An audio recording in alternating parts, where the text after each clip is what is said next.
Great, thank you, Sue. All right, so yeah, navigation Doppler radar, like Sue mentioned, it was a technology demonstration payload.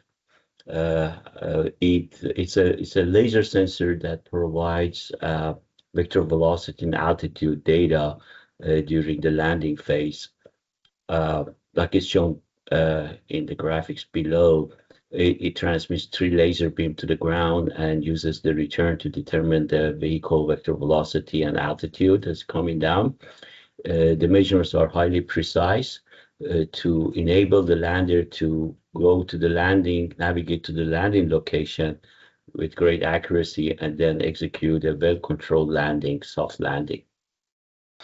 It replaces other means of for providing the same type of data, like it is possible to get velocity and altitude with visual odometry and combined with the laser rangefinder, or radars like the Mars Science Lab and Mars 2020 use radars for this data.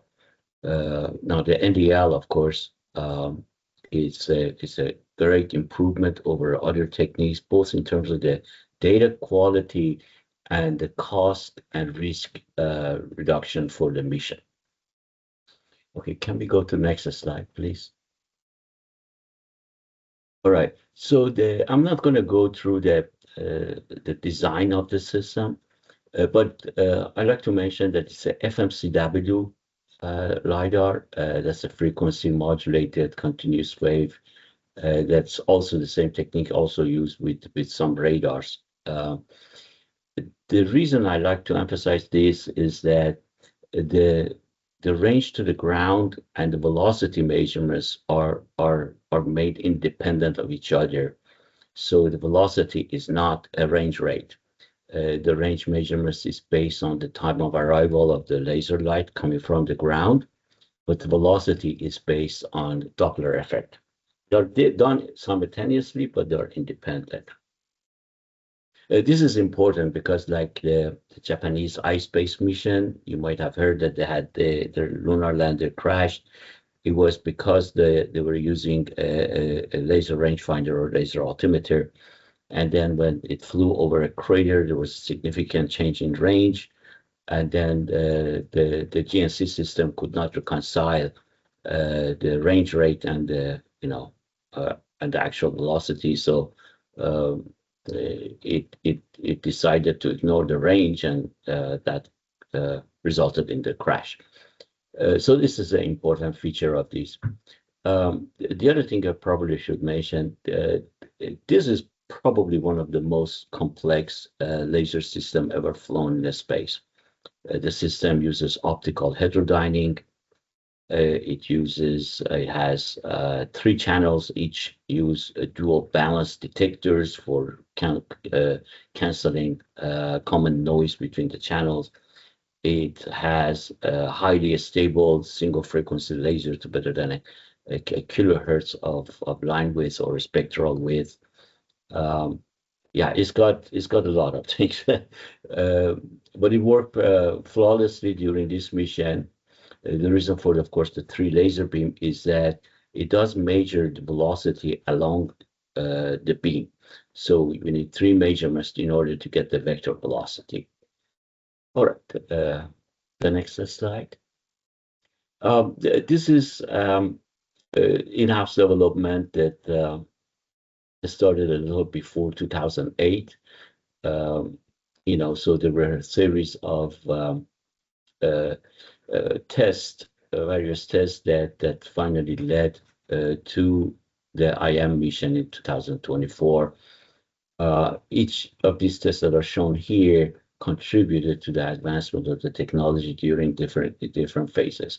It certainly does not show all the tests that have been done. A lot of tests was done with potential users flying with their GNC system on helicopters or aircrafts, or for other applications that some of which we never thought of before, like oil exploration or resources on the ground using this technique. Okay, next slide. So We actually were manifested on both astrobotic and intuitive machine. We started as a CLPS payload on astrobotic, but they intended to use it as a primary navigation sensor. So that violated the CLPS rule of do no harm. So that was so eventually was taken out of as a CLPS payload. But as we heard earlier, astrobotic never made it to the surface of the moon. It did travel for 10 days, and we did collect a lot of data as it was flying, but which was helpful. But basically, we're just measuring like background noise. We didn't come across anything that we can have the laser light reflect from. There was no asteroids, meteoroids, or alien ship, nothing. The intuitive machine was a CLPS payload because they were okay with using it as a secondary sensor. So our data was supposed to go to their GNC system and being used, but not as a primary. So if it would have failed, it wouldn't have caused their vehicle crash. I got a picture of the box that was flew. There was a chassis that had contained everything: the laser, the receiver, processors, everything, and then there were three fiber cables that comes out of it, goes to three lenses that shoots the laser beam in three different directions. The chassis was about 13 kilograms. The optical head with the three lenses about 2, so total of 15 kilogram and 78 watts. We made some promises and we did some tests to figure out ahead of time about our performance. The requirement we gave Sue was that we're going to work from 4 kilometers. When we tested it, we felt comfortable that we would work from 6 kilometers and then be able to measure the velocities during the whole over a wide range to cover the landing phase, plus or minus 218 meters. That's a line of sight velocity, not vehicle velocity. So that's a projection of the vector velocity to the beams, right? So a spacecraft could be traveling much faster at 218.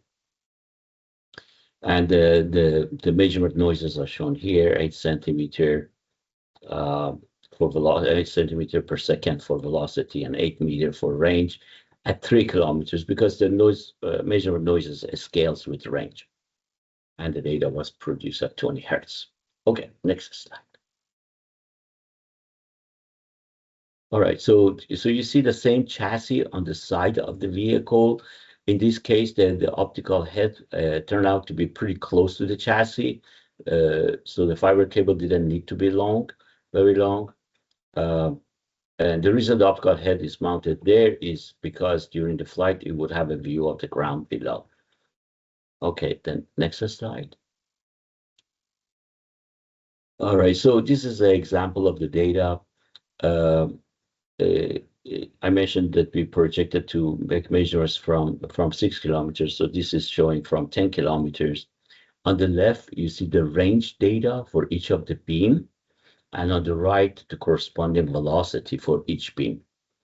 A couple of things I like to point out is that, for example, the beam C, the yellow beam, the range changes drastically. It goes up and down because the laser beam goes through this huge crater that's like 10 kilometer diameter, a couple of kilometers deep, and you see a change in the range for that C beam that went through the crater. But then when you look at the velocity measurement is not affected. The other thing, this is, by the way, actual measurements that was produced, 100% valid measurements, no dropouts below 6 kilometer, about 15% dropout between 6 and 10 kilometers. We defined and we expected 20% dropout. So we were surprised that we didn't have any under 6 kilometers. The beams, the way they are arranged is that as it's coming down, initially it's very much spacecraft horizontal. So the two of the beams looking to the left and right, and the middle beam is looking back. That's why on the velocity, you see the A beam, the blue one, showing negative velocity because it's looking aft, while the other two beams looking forward. And I blew up a little piece of it so you can see the individual measurements at 20 hertz. So the system worked excellent, perfectly during the mission. Okay, the next slide. By the way, if you would have looked at the radar data, like for Mars 2020 or MSL, what you see on these plots, you would see a point cloud. And then in the middle of it, where our measurements are, the actual measurements are, then you see a trace of the range and velocity. So, there are no outliers, and there were some outliers, again, above 6 kilometers that the Lidar processor identify and throw those away. So yeah. The quality of measurements is by far better than any other techniques. Okay, next slide. Well, this slide shows the whole thing. They enabled the laser around 20 kilometers altitude. As soon as they turned us on, we start making measurements for the A beam, the middle one, because that has a more straight path to the ground.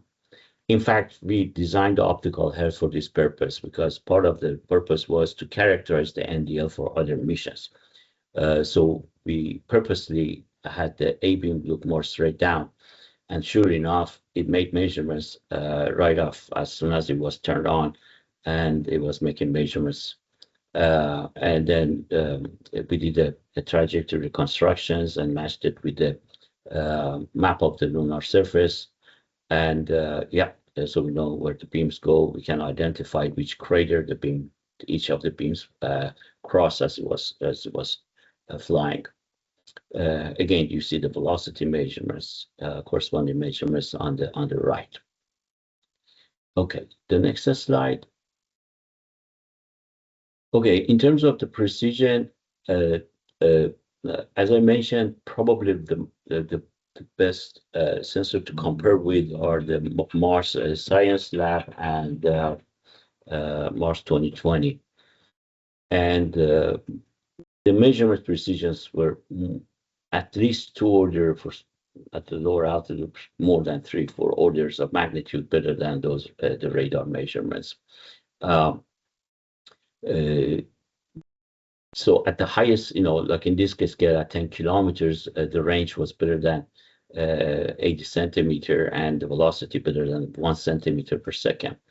At lower altitude, like 2 kilometers, we were measuring velocities to 2 millimeters per second. It's like measuring the velocity of a snail from a few kilometers distance.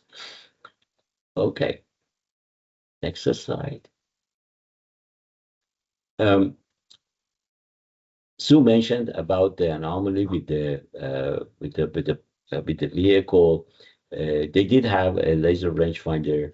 In fact, that's one of the reasons that had 2 laser rangefinders, and one of them was used with a camera for actually extracting velocity data. So that was supposed to be primary.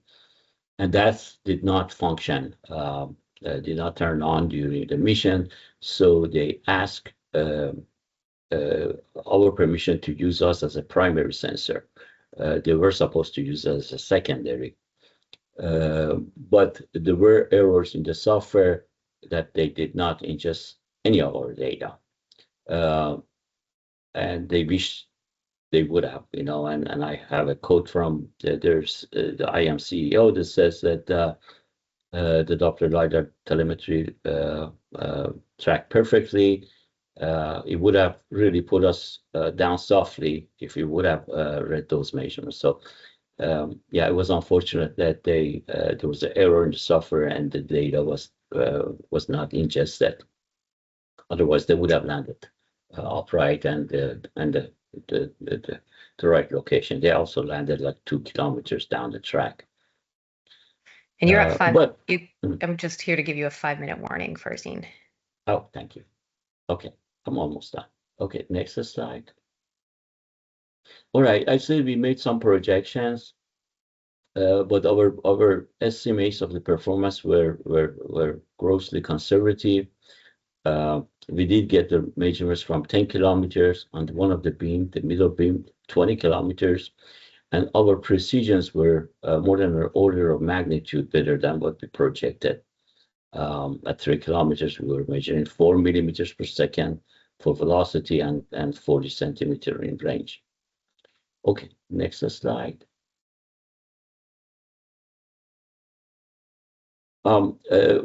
Yeah, we did the trajectory reconstruction. Unfortunately, we didn't have much IMU data from the vehicle. Only the last 2 kilometers we had IMU data, but we managed to do some reconstruction using that. And sure enough, there was an excellent match between the NDL measurements, both in the altitude and velocity, with the trajectory reconstruction results. Okay, next slide. All right, so just the updates, what happened since then. NDL has been licensed to a third party, a company that now offering these spaceflight units. They did manage to even reduce the mass and size of the ETU to almost half what we flew. And then we are also been thinking of various areas of improvement and using more advanced component, technologies. And if we are given opportunity, we know we can even get the mass even smaller. And we really hope that we get opportunity to include air data features so we can also use these for atmospheric landing. Okay, I think there's 1 or 2 more slides. I can go through those quickly. We really feel that, and you can see it with all these missions, that the LiDAR now starting playing a major role in the landing mission, especially that we want to be able to land in the challenging terrain under any lighting condition, like the South Pole of the moon, right? And in order to do that, once we deorbit, we have to know where we are. We need good position knowledge. We have to good velocity measurements to be able to navigate to the landing location and be able to map the terrain so we can avoid the terrain hazards, rocks and craters, holes in the ground, so we can land the vehicle safely. The NDL achieved number 1 and 2 for position and vector.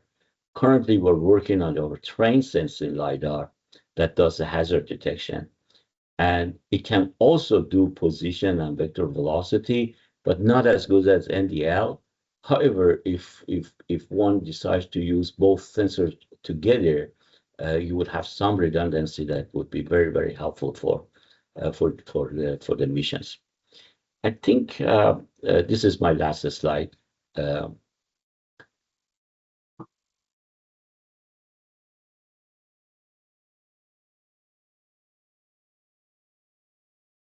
Well, okay, I lied. There's one more. So this just shows the 2 sensors working together. Our terrain sensing LiDAR that we are developing right now actually works from like 60 kilometers altitude, measuring altitude, and it does terrain relative navigation for getting a good position knowledge, and then it continues altitude measurements and then does hazard detection from 1 kilometer. This shows that when you combine the 2 sensors together, you would have some redundancy and a pretty robust sensor suite. Okay,